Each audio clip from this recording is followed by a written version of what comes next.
Welcome to another episode of Super Insider. Today's episode is going to be a little bit different.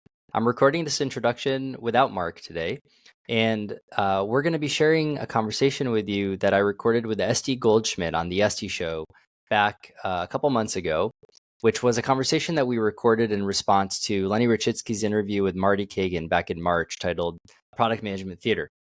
After I posted on LinkedIn what I thought was a slight misrepresentation of the role of Feature Factory product managers, Estee reached out, we recorded our conversation, and then a few weeks ago, Lenny Rachitsky listened to that conversation and invited me to write a guest post for his newsletter, which just went live today. So the timing of this podcast is to help supplement what was just released this week on Lenny's newsletter. And if you are interested in the background conversation that led to that newsletter, this is that conversation. So I hope you find it meaningful and interesting, and I would love to know if you think I'm wrong about anything, as always. Thanks for listening.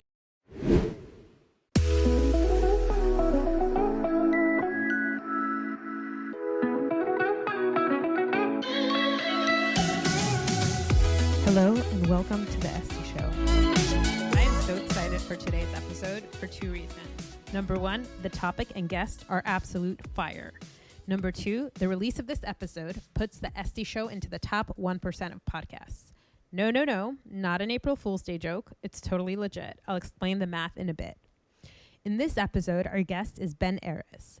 We're diving deep into product management, dissecting the dream scenario of product-led organizations versus the oh-so-common reality of feature factories. Spoiler alert, most companies fall into the latter category. And who better to guide us through this product management jungle than Ben Aris?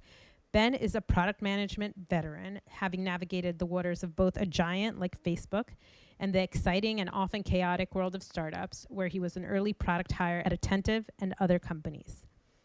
His perspective is refreshingly honest, down to earth, and full of practical tips for product managers struggling to bridge the gap between the daily grind and their ideal product management vision. I think the conversation is crucial and necessary, and I'm excited to see where it goes. Heads up, this episode is a bit spicy with a few curse words that I've chosen to leave in for maximum impact. Now, let's talk about that top 1% milestone. Did you know that according to Chris Walker, 99% of podcasts didn't make it past 20 episodes? And yes, that means that the 21st episode, this one now, puts us among the elite.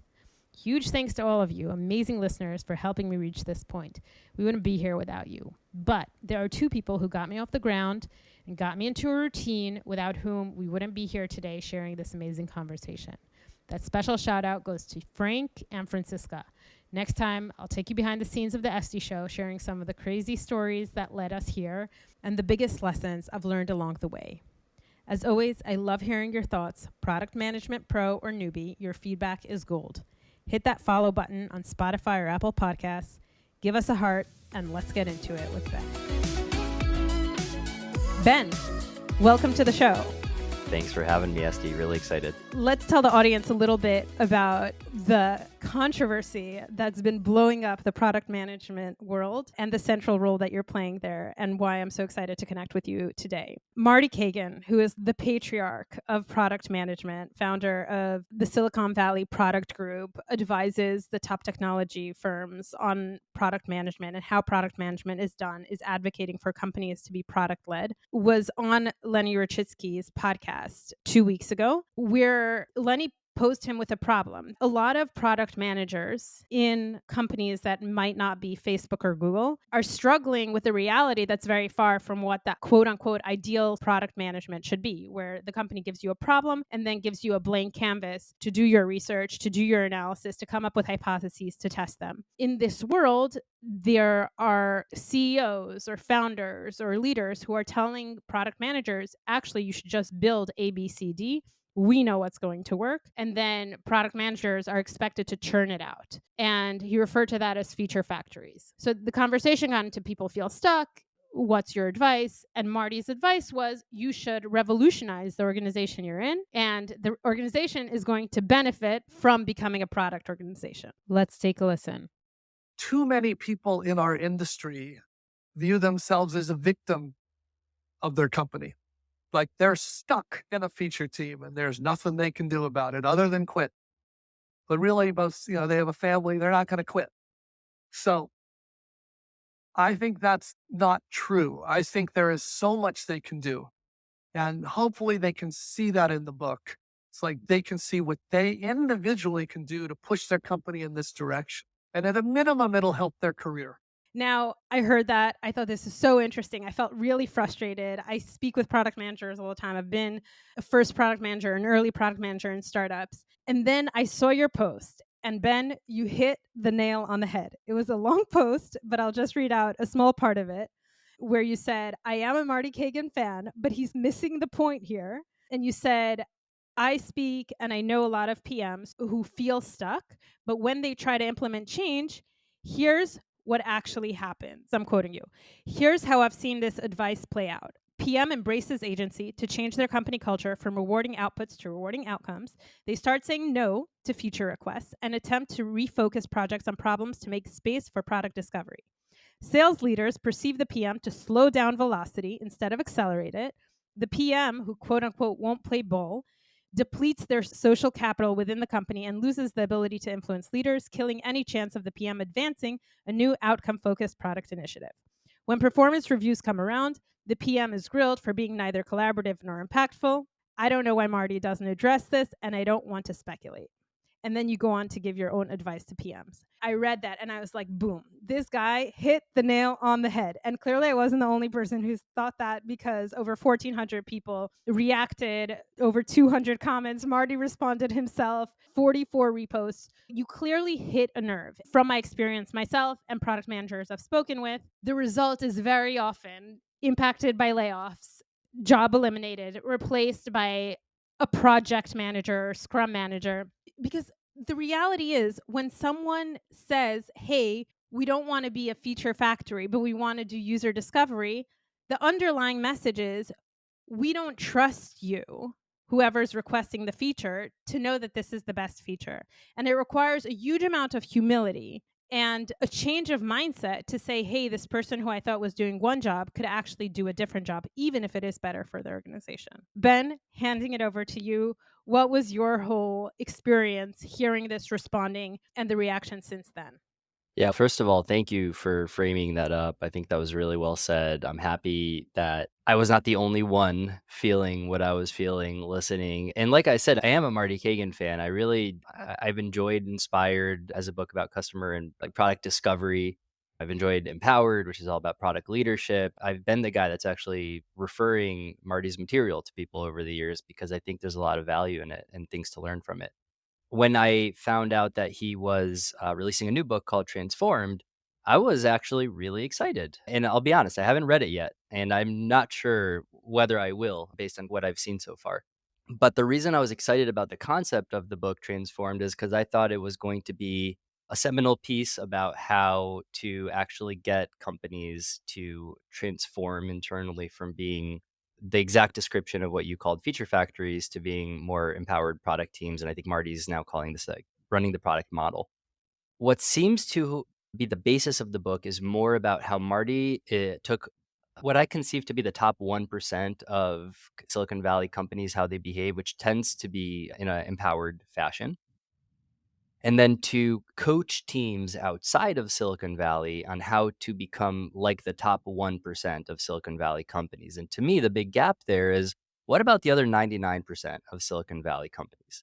And a lot of my experience is that the vast majority of Silicon Valley companies are run by extremely opinionated founders who often are coming from some kind of go-to-market business background, but sometimes they're coming from an engineering and product background. But regardless of where they're coming from, there's often, especially in the B2B SaaS world, this idea that we know what we need to build, and our job is to execute on the roadmap and put the right product in the hands of customers. And there is a level of conviction at the top of the company for where to best spend time.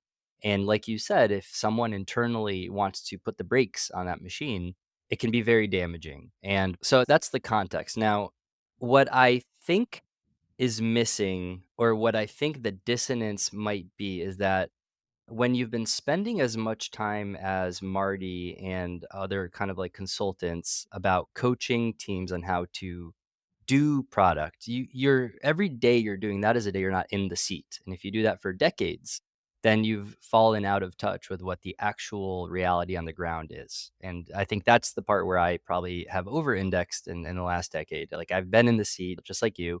I therefore know a lot of people that are in the seat. So when there's a dissonance between the advice that I'm hearing and what I'm seeing on the ground play out, and especially when you're a thought leader who people look up to, I think you have a responsibility to give people advice that's not going to hurt them, or at least to call out the risks of following your advice if you think there's a chance that it could hurt them. And so the purpose of my post was to try to do that. It felt like an addendum to the advice that was being given. And the last thing I'll say before I hand it back to you is that to me the biggest thing that's missing from, and I don't want to like pile on Marty. I think there's like a whole army of people in Marty's camp that are, I think, espousing the same kind of like ideologies and philosophies. Is I think they've lost touch a little bit about what the job is of product management. The job is to do what will like to serve the business. It's to help the founder and the CEO build the company that they want to build. And our job is not to tell the founder what kind of company to build. It's not to tell them what kind of culture to build. It's to be in service of the founder CEOs, to flesh out the vision and bring it to life and execute on it at the highest bar possible. And I think that when you say that feature factory PMs are just glorified project managers, I think that's a huge discounting of the amount of actual product work that has to happen to properly execute on a roadmap. Because sometimes a feature comes in and it's just a very vague features. It's literally one sentence, and you're supposed to translate that into something that's going to deliver the intended value and hit the mark for the customer that it's meant to serve. Now, I'm not saying I enjoy doing feature factory PM work as much as I enjoy doing empowered product work, because I've done both, and I think the latter is much more enjoyable for me personally. I think it's more rewarding and more creative and more interesting and strategic. But I will say that when I have done feature factory PM work, it is an actual job that is not project management. You still have to work with design and engineering and stakeholders and customers to make sure you're delivering the right solution for the right problem.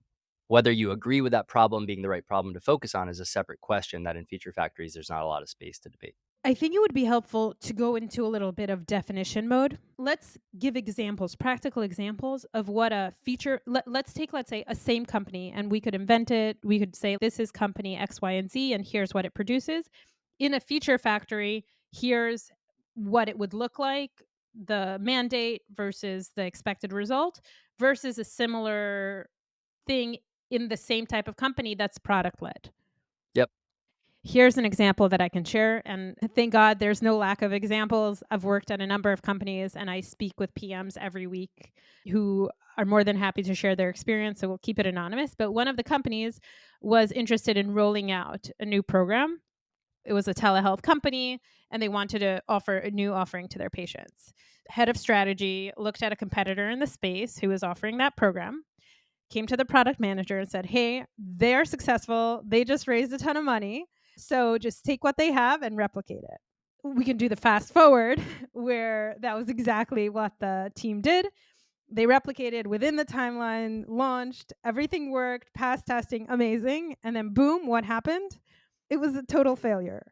Why? Because there were a couple of key points along the way that the competitor had that this company didn't have, but they didn't know because they didn't go into any research to understand why are customers signing up for this service? What is attracting them to the service? For example, one of the things was the medication that they were offering. This competitor had a deal with the drug manufacturer that they could guarantee a low price. And this, we're talking about a difference between $20 and $1,000 for a drug. If you're just saying, hey, we're just offering this medication, but aren't taking that one thing into account and you don't have that relationship with the drug manufacturer, the difference between the service you're offering and this competitor is offering is $980 a month. So that's huge. But if you're just going in and saying, we're just going to develop it as you say it, that's how you land. So that's an example that I've witnessed that was very feature factor-esque. Mm-hmm. Maybe you and I can rethink how that would look in a company that's truly product-led, somewhat product-led, could be more product-led, And for a product manager who's, to use the language we've been using, stuck or finds themselves in such a situation, what's the best way to navigate given the environment? Yeah, so such an interesting example, and I've been in this exact situation where there's a competitor doing something, you feel like that thing should exist in your ecosystem, and if you don't create it in your ecosystem, then the customer is gonna have to use both solutions, and maybe you get paranoid that if you don't build the thing that the competitor is doing, then they're gonna build the thing you're doing, and then the ultimate consolidation for the customer is gonna happen in the competitor's product versus your product. So, I've been in this, situation. I haven't done this in healthcare with drugs and things like that, but I think that the preamble to the kind of advice is just when you're evaluating joining these kind of companies, it's good to just ask some questions that help you understand whether these types of situations are likely to come up in that company. And we could have a whole separate conversation about that. But let's assume you're just there. So if you're the product manager on the ground, and I think some people call this like the line PM, who's tasked with this project, there's some things you can do. If you're the chief product officer or the VP of product on the leadership team, there's things you can do. And then I think if you're the CEO or the person that's ultimately calling the shots at the company, there's things that you can do if you want to move into a more empowered product culture. Now, let's follow that chain from the top to the bottom, right? So if the CEO just says build it, there's not much room for the VP of product to push. But if the VP of product or the chief product officer wants to push back, they could try to have a strategy discussion with the CEO, right? And understand, hey, like, here's the vision that hasn't changed for the company. Here's the mission that hasn't changed. Is this initiative in service of the vision and mission? Let's just say it is, right? What's the opportunity cost maybe of doing this? What do we have to drop to make space for focusing on this? And is that a worthwhile trade off? Do we think this actually is higher impact for the business, for our customers, and the other stuff that we're already planning on doing or that we could do instead of it? And if that conversation lands on actually the VP of product, chief product officer are still convicted that this thing is worth doing and it's more important than the other things that are being done, then by the time that you catch wind of this as the PM on the ground, are you really going to change their mind? And I think the answer is probably not. I'm curious to get your thoughts on that. We could talk about what you do as the ICPM, but I feel like all of the things you could do are probably based on that initial assessment of could you change their mind or not, and is it even worth trying? What do you think? Saying to someone, do you want to keep on failing? You're essentially telling them, no matter how nicely you do it, that you're a failure or this isn't working. And you need that person in that seat to be willing to say, maybe that person is right. And most people in that seat won't. They got as far in their life. They think they're really smart. I don't know if you saw, do you follow Itamar Gilad? A little bit. I don't know this stuff too well.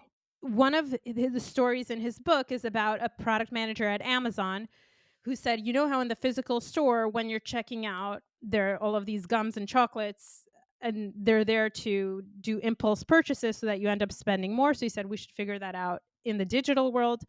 And his VP of product told him, no, that's a horrible idea, would never translate. And instead, he just ran an A B test and it ended up being super successful. And that was bundle payments. He shared the results with the VP. And now that's common practice in the e commerce world, and Amazon spearheaded it. And all I was thinking as I was reading was, that's crazy. In the world in which I live, that VP of product would have fired that PM, being like, I told you no, and you still went ahead and ran that test, and the data's probably messed up. I think So, that those yeah, relationships are so critical though, right? When you think about what needs to be true for that maneuver to be successful, right?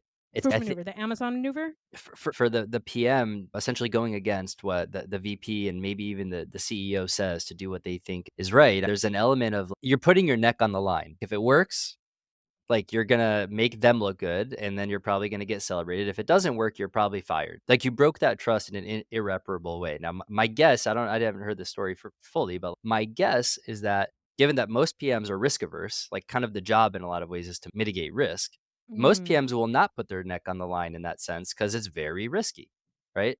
So what instead I think really effective PMs, and I want to say maybe I'm just not one of them, but these people do exist where they can push back in a very diplomatic, very positive, like relationship affirming, ego affirming way for the people above them.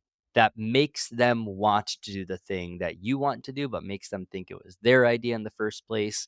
And because you're showing up as low ego, they don't get defensive when you bring the idea. You're simply facilitating and advising them on a better way to maybe think about trying something that they already want to try. There's like a whole art. It's a lot of like very soft skills that's very deliberate and strategic that I think some percent of PMs probably know how to do. But I think if you are very direct and maybe slightly less in control of tone and emotions and slightly less mindful of the perception and the egos, and you don't want to stroke someone else's ego because it feels like a distraction from doing the work. Like I can fall into this bucket sometimes for sure that I just want to do great work. I think it can be hard to make space for being that influential. And maybe that there's just like a survivorship bias with these stories where you hear about the ones that work well from some people because they got what they wanted and now they tell everyone about it. But I think for every one of these stories, there's probably 100 stories about the PM that did what they thought should be done anyway, and it fucking blew back in their face. Like it hurt them. Not everyone creates a new paradigm for e-commerce when they go against what the VP tells them to do. And the whole idea, I think, of product management and testing hypotheses, the idea is that most things you test will not work out. They will fail.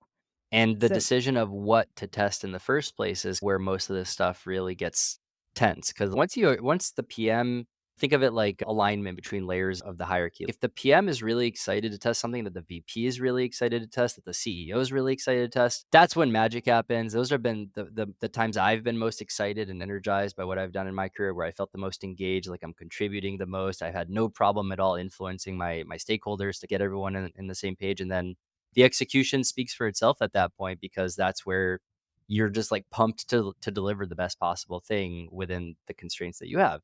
I think where it gets tricky is when there's any misalignment between these layers.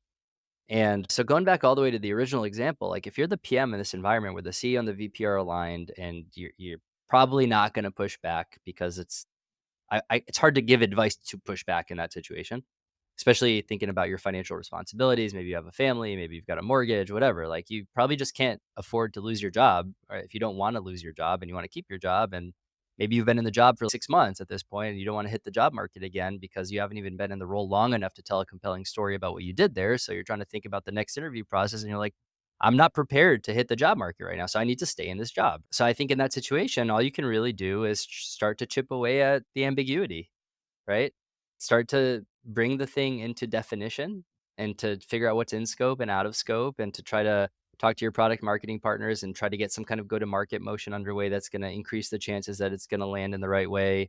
I think the competitive analysis at this point is probably like meh, because you're already doing it. So mostly maybe you want to figure out how to equip your sales team with the right talking points on how this is differentiated in the market. And I've seen that responsibility shared between product marketing and PMs in different capacities. You need to give your engineering team enough clarity so they can start maybe working on the architecture and like the underlying systems that will power whatever kind of experience you bring to life. You need to get your design partners to understand the context around this whole thing and start to figure out where it might live. Like, where does this thing exist? Does it exist as its own product? Is it a feature within the existing product? And often that part of figuring out where the thing lives is the thing that, if you read a lot of the comments and these threads about feature factories, the long-term debt that you accrue as a founder, as a CEO, when you're building feature factories, is that you end up with this very bloated product, because God knows people mm-hmm. hate killing features. I'm a huge advocate Yeah. for killing features. I think there should always be, just like if you're running an organization and you want to manage out the bottom performers in your company, like why not manage out the bottom features in your product over time? I think it makes sense. But I think that's not how people behave. How people behave is they just add and add and add and add features. And because a lot of these features get built in a way that's not super long term, there's not a lot of foresight and strategy that goes into like how these pieces fit together over time at these feature factory companies. Often the collaboration between the PM and the designer ends up feeling like we just gotta stuff this thing somewhere. It just needs put it in a drawer somewhere, and we'll just make sure that when we go to market, we'll just link people directly to it. But if people are using the main product, they don't have to find it. We could bury it. And then fast forward, you execute on that plan, you go through all the leadership reviews, everyone's on the same page about where this thing lives, it's on track, you've got some maybe date that you've now started cementing from like a launch perspective. It goes live, and to your point, there's crickets. Either there's crickets, or sometimes worse, it actually gets a tremendous amount of exploration, but then it completely misses the mark. This is actually I've what seen happened. those too, by the Oh my way. god, Tell it's me. everywhere. And not to get off track, but if you think of like Envision Studio, if you remember that product, like Envision did this massive go to The market. alternative to Figma? Yes, this is before Figma hit its stride and Sketch was still dominant and Vision was the main thing people used to share prototypes, and they decided we're gonna build Sketch into our product. We're gonna build this thing called Envision Studio, and they did this like super sick highlight reel of like how awesome Envision Studio is gonna be, and everyone got excited and they launched and a bunch of people checked it out, and it just sucked. Like it just did not work really well. So that's actually how it goes when it goes well from a go-to-market perspective on one of these just build it kind of situations. And then on the flip side of that, you could just build it and no one's going to care. And I think either of them are not good outcomes. I think just to like steel man, the reason to operate this way is every once in a while, you might actually say, just build it. And then you build it and things line up and actually delivers the value to the customer that they wanted. The salespeople are really happy. They maybe start feeling like they can close deals that they couldn't close until before they had this feature. I just, in my experience, I've really struggled to get sales teams or CEOs to even look back on the thing that we did and be like, did it hit the mark or not? Because usually feature factories Right. are just That's so constantly true. focused on churning out the next thing and they don't stop and look back at the impact of the thing they did. So as a PM, you're like spending all this time and energy doing this thing you're not even that excited about, and then it ships, and then before there's a new thing you have to just work on. And you're like, hold on, did that work? And they're like, it's your job to figure out if it worked. And I didn't even think about, I was never even clear in the first place on like measuring success for this thing. I just did it because I was told to do it. And this is, I think, where Marty pushes back. And where, to be honest, I hate being wrong. Like I really do. So when Marty says in that moment where you're being asked to do something and you don't believe in it, you have agency. So I've actually been sitting with that. I'm like, am I abdicating agency in that moment? Is it fair to say, I was told to do this, there was no room to push back, so I did it. And then after it ships, I don't know how to measure success for it because no one cares about measuring success for it. So it's my job to figure out how to measure success for something. And even if I can, I don't know if anyone's going to care. So I'm just not going to do it. Is that me being a Mm. shitty PM? Or is that me just literally understanding the environment I'm in and operating in accordance to what is valued? And I think that's the part that But let's I let's wrestle with. take that Yeah. thought and expand on it a bit, taking Marty's ideology, where you launched a feature that you essentially were forced to launch, you didn't believe in. You measure the results, you wait for the data to come in, and it was a failure. Are you going to go and share it out with a team of people who's ready to move on and say, "Hey, this was a failure"? Because who are they going to blame? I Are they mean, gonna say, "Oh, yeah, that was a horrible idea"? you could share. I think it's sensitive because you could make people okay. At its worst, it comes off as I told you so. I wasn't on board with this. I did my best to make it successful. We all did. We rallied. We spent the last 3 months working on this thing. It's out the door now. We executed on the plan to the T. It's been a month since we shipped it. I've been monitoring people exploring the feature, engaging with it, whether it's a drug, ordering this drug, or enrolling in whatever this new program is. It's falling short from what we thought it would do. Now, then I guess the only productive thing you could really do in that moment is to be like, should we take another stab at it? Did we miss the mark? Are there learnings? Are we smarter now about why people are not getting the value out of this thing? Was there a key assumption that we missed? And what's interesting to me is that those things that can become like a CEO level priority in March, by the time you ship it in May, the CEO doesn't even They care don't about it care. anymore. They're on to the next thing. So when you say, hey, like maybe V2 of that thing is a good idea to prioritize because I want to get it right, they're like, nah, it's good enough. Let's move on to the next thing. So you didn't hit the mark. You tried to measure success. You figure out it didn't hit the mark the way you wanted it to. You're trying to be a good steward of what the company cares about and say, hey, let's hit the mark. I think we missed it. Let's take another stab at it. And then at that point, it's no longer a priority. So you have to move on and do the same thing again with something new. That sounds awfully depressing. Depends whose perspective, whose shoes you're wearing, right? So if you're the CEO, and this is a key thing that's important, looking at this entire conversation of like empowered product teams, feature teams, we're looking at it from the perspective of the PM because that's who we are. Right. But let's put on the shoes of the CEO who wanted that, or the shoes of the VP of product that told you to work on it. I think they're happy. They got what they wanted. They got the news release. They got the press release. They got the thing they can give their sales teams to sell. They got another bullet point for their investor decks or whatever it is that they're sharing with customers and they're trying to sell them a new business. There's a new feature they can just like advertise on the website. They might actually be happy with how that went, even though we as the PM are extremely underwhelmed because we want the impact. Okay. The VP of product delivered what the CEO wanted on time to spec, right? Now, this whole scenario plays out differently if the CEO's expectation isn't just build this, but build this and achieve this outcome, But the results. Yeah. right? Now, if there's an outcome, like a specific result that they want, and Yes. you miss the mark on that, maybe that's the point where the VP actually pushes back originally. Because the VP is like, I know we can ship this thing, but if you're telling me I have to ship it and I have to hit this result, now the VP has to use their head. And if the VP Right. doesn't So believe that result is achievable, at that point, they're now going to pay the price if it doesn't hit the result. Or if it does hit the result, they're going to get a lot of rewards for that. And maybe you never even as the PM get the request from the VP if the VP is going to now be accountable for some kind of outcome. essentially what you're saying is you can't have the cake and eat it too, or whatever that expression is, because if you want the product team to be responsible for the outcome, not for the feature, but for the result, then give the product team the room it needs to reach that result and give them the flexibility and the strategy to get there. If you're Mm. saying, I need this result, and this is exactly how I need to get there, and if they say, listen, dude, we're not going to get there if we follow these steps, and you tell them, no, you need to do it, then absolve them of ownership of the outcome. Then tell them, if it fails, it's on me. You just launch this. And I think that would even create a healthier dynamic. Because then someone who says, listen, I don't think it's going to accomplish it, but this is my job and I'm doing it. I think that's also fine. I think where this enormous stress on product managers comes from and this huge quitting, there's a weight. I don't know how many product coaches or how many people taking a break from product management. I haven't seen that in any field. People are so burnt out. And I think it's because of that tension and stress of and unrealistic expectations of get this result, but no real path to get there because you're stuck in this path that can't get there. Yeah, I agree with you. And one of the assumptions we're making is that at the core of what PMs care about and are motivated about is business impact and achieving the right outcomes for the business and for the customers.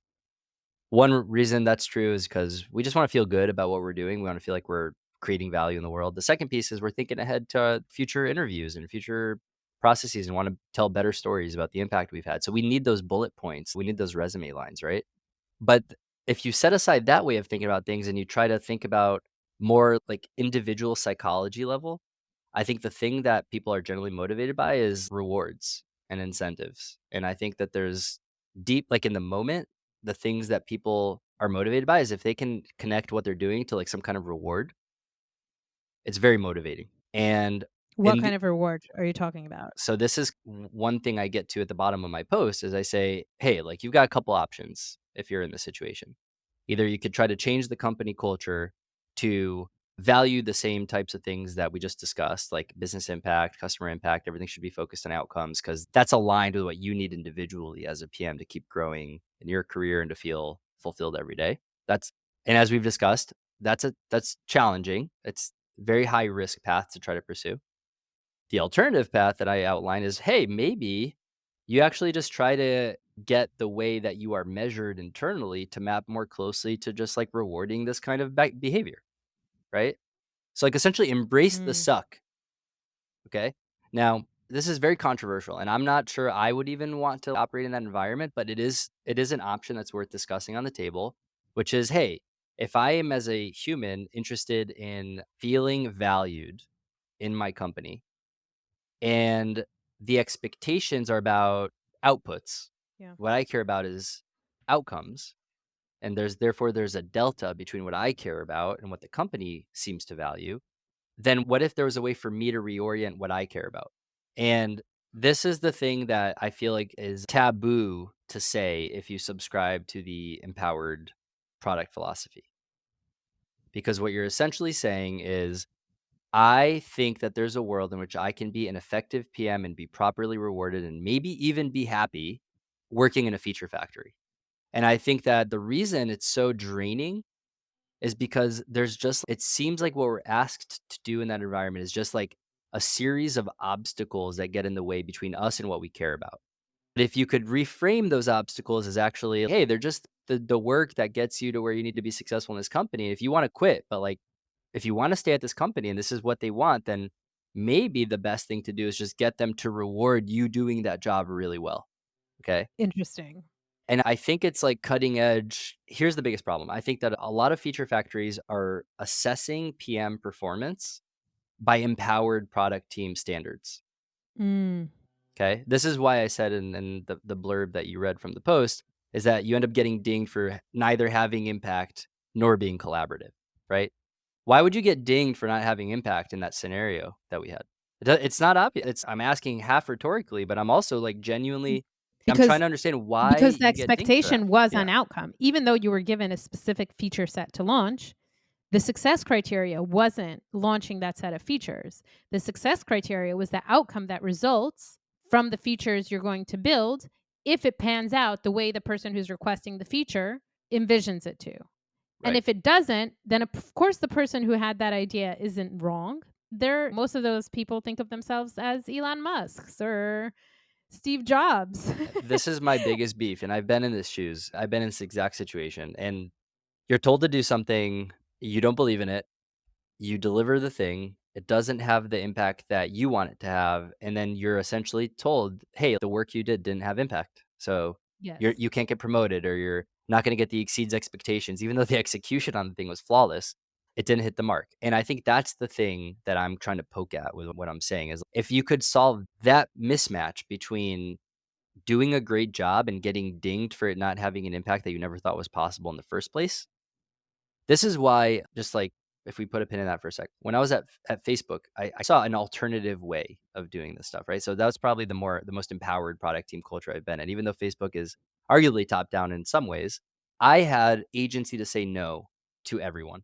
Okay. And the reason for What that, did that look like? Can you give an example? yeah, you set goals when you're at Facebook. It's a very data driven culture, which means when you get evaluated as an individual PM, it happens every 6 months when I was there. Now it's happening once a year, but you put together a packet at the end of every period and there's a set of bullet points. And the more your bullet points of impact map to real currency by the standards of leadership at Facebook, the more if you move those metrics, they will reward that.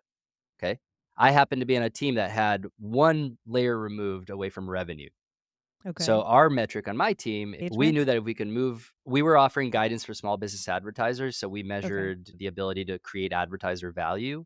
And we knew that if we could ship something that creates more advertiser value, then there would be more spending to get that value. This is like the TLDR of that.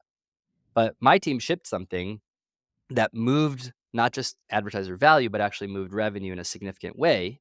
And therefore, we got recognition from the chief revenue officer at Facebook was like, awesome, right?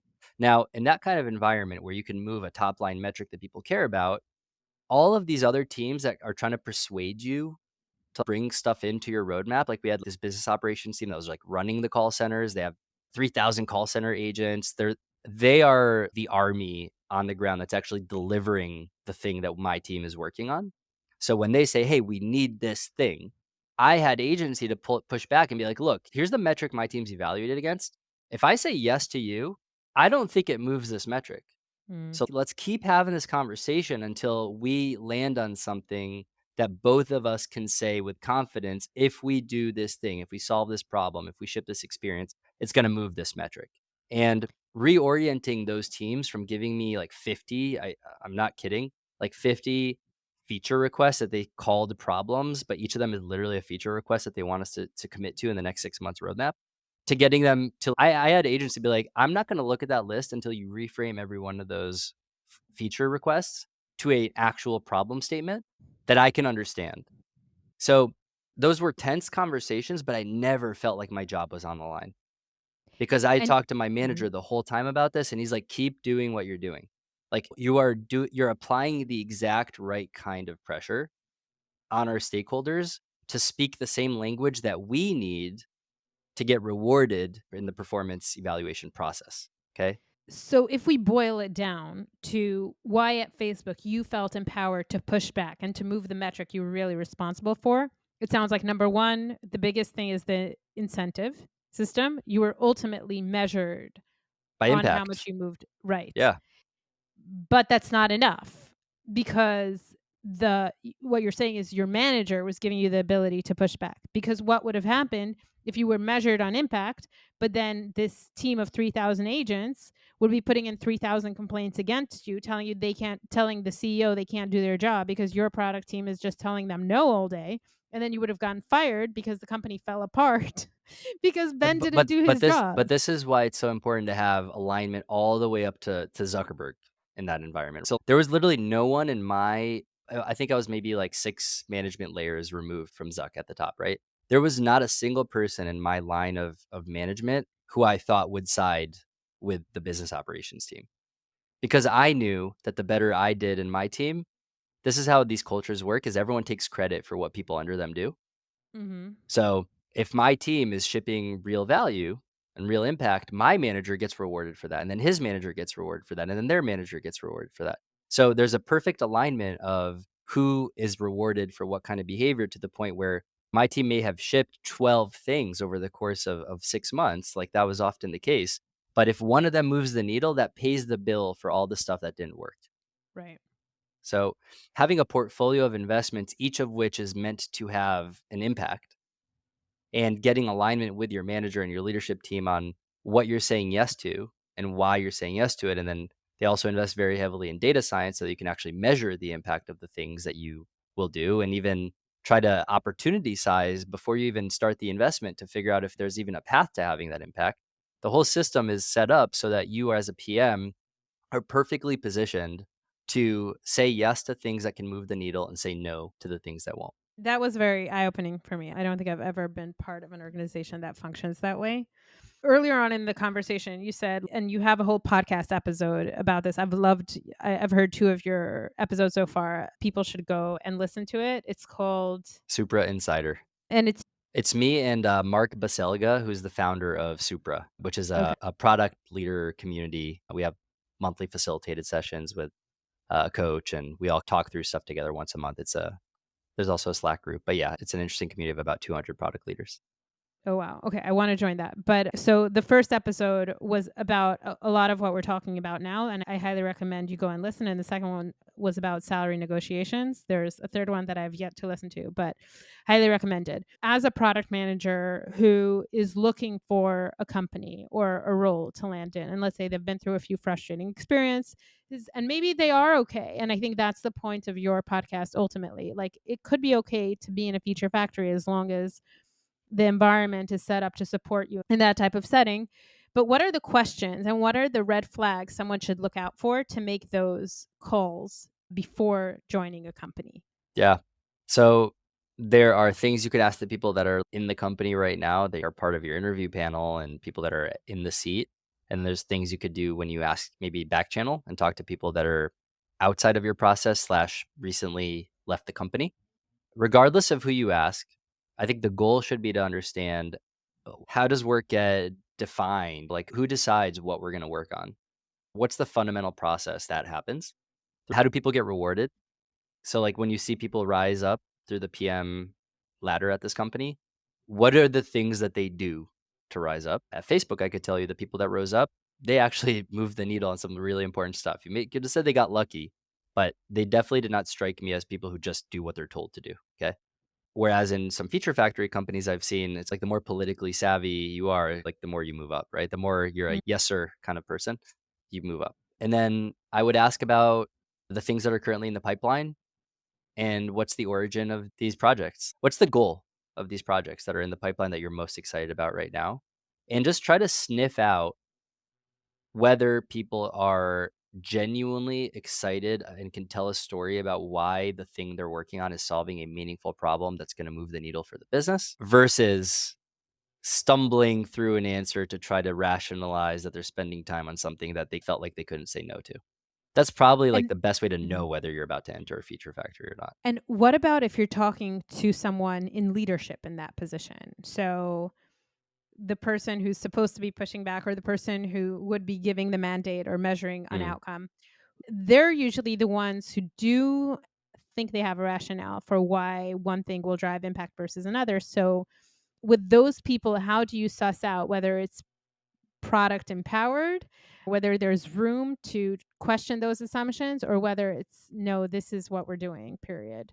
I think the The first thing, it's like such an important asterisk on anything we say after this, but that VP of product or chief product officer or director, whoever it is that you're interviewing with, as like, this is, I think, who you're asking about, right? That or CEO, Or the depending on CEO this. even, Yeah. right? Like, all these people are incentivized to hire you. Like, they wanna hire someone. They're trying to close people. They don't wanna spend forever interviewing, okay? So, no matter what you ask them, they're going to tell you what they think you wanna hear to Mm. get you to a yes. It's really tricky because, like I said, all product management, performance, ladders, job descriptions, they're leveraging all of the language of empowered product teams. So if someone's gonna try to sell you on a role, they're gonna try to make it sound as empowered as possible. No one's ever gonna hire you and be like, "This is a straight up feature factory," right? You have to try to read between the lines, and actually, I would just ask the same questions that I would ask otherwise, like, what have you guys what's the last thing you shipped that you're really excited about, and why'd you work on it? What's the thing you're most excited about on the roadmap right now, and what's the origin story of this project, and what's the intended outcome that it's gonna have? How do you reward PMs? Can you give me an example of someone who got rewarded in the last, like, year and what it was that they did to get rewarded? Yeah. What would you say are the most important inputs into the decision of what to work on? It's like, how do you guys decide what to work on? How often do you have that conversation? And then can you tell me about a recent retrospective you did on something you shipped in the last 6 Mm. months and how you determined whether it worked or not? Grill the fuck out of them, right? Ask them, like, the real questions about how they work and what they care about, and either they're gonna BS you like crazy, in which case, like, shame on them for lying, or they're gonna stumble through answers and you should see right through it. Or option 3, they just tell you exactly, "Hey, look, this is just not that kind of company. Like, I'm Mhm. gonna level with you. You are expected to come in, and we have extremely opinionated CEO, extremely opinionated sales team. We ship the things we say we're gonna ship, and we ship them as best as possible. Like, we take an extreme amount of pride in our ability to execute high quality delivery of the things that we build.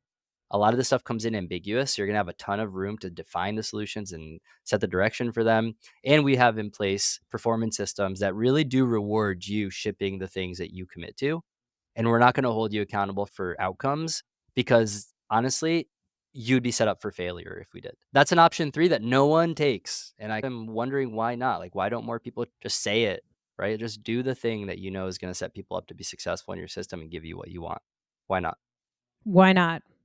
I have an It's idea, I need to but think about it more, but I think maybe part of it is that you're worried you're gonna lose good people if you say that. No one's gonna wanna work at your company if you say that. Maybe that's the fear. But I in was this thinking market, cognitive yeah. dissonance, where people want to think, it's, do you eat healthy food? Yeah, I eat healthy food. The fact that I drink a shot here and there and ate a tub of ice cream last night doesn't mean I'm not healthy. I just, But the the, dissonance that you think is on the side of the hiring manager?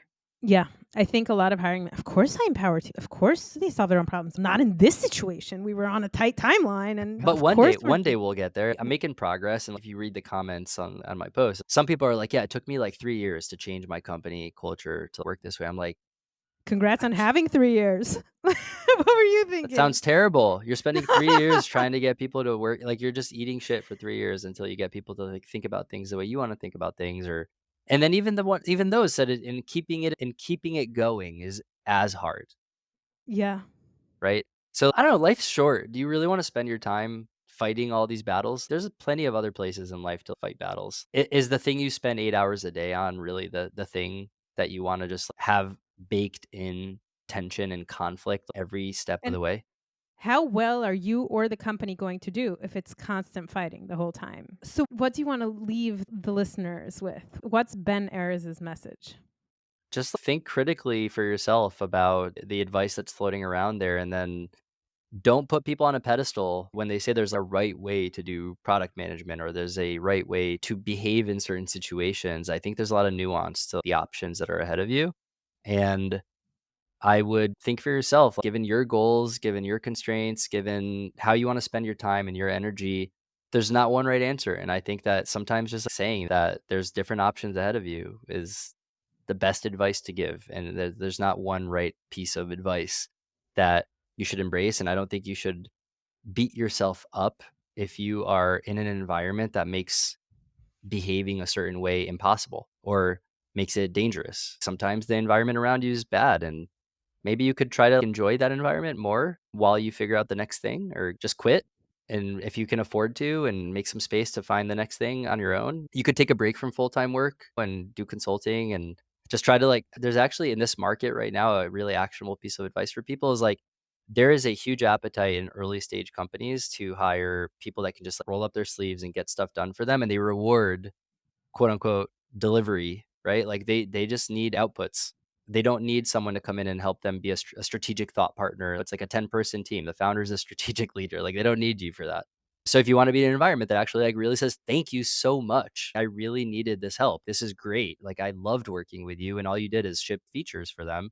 Like there are environments where it can actually feel good to do that. And I would just say, just do whatever feels right to you. Ben, I think your new tagline should be product management for the other 99%. Oh, I like that. Yeah. Um, I really appreciated this conversation. I just feel like it's so down to earth and realistic. Thank you so much. Thanks, Estee. If you've gotten this far, thank you for listening to another one of my episodes. Remember to follow the Estee Show on whichever platform you use to listen to podcasts. If you have any feedback, questions, or just want to share your own experiences, don't be shy. Hit me up on LinkedIn or email. That's esty.podcast@gmail.com. I'm all ears. Until next time, stay curious, stay bold, and never stop learning.